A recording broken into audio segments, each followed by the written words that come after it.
Hello दोस्तों, आज हम सीखने वाले हैं इनपुट टाइप नंबर।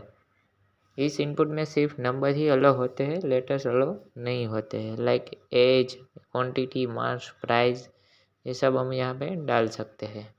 इसका एक एट्रीब्यूट है मिनिमम। यहाँ पे हम मिनिमम वैल्यू सेट कर सकते हैं, जिससे अगर हम छोटा डाल के एंटर करेंगे तो हमें एरर शो होगा। और एक होता है मैक्सिमम।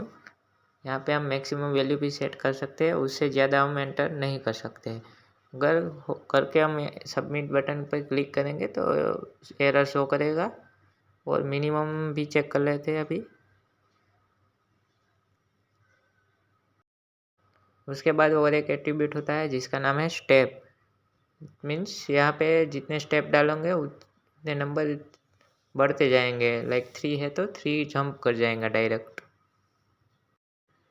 इनपुट टाइप नंबर का मेन बेनिफिट मोबाइल पे होता है। जब भी हम टाइप करते हैं तब यहाँ पे डायरेक्टली ओपन होता है नंबर पैड। ऐसे ही मज़ेदार एक्सप्लेन के लिए हमारी चैनल को सब्सक्राइब करें, जल्द से जल्द 1000 सब्सक्राइबर करवाएं।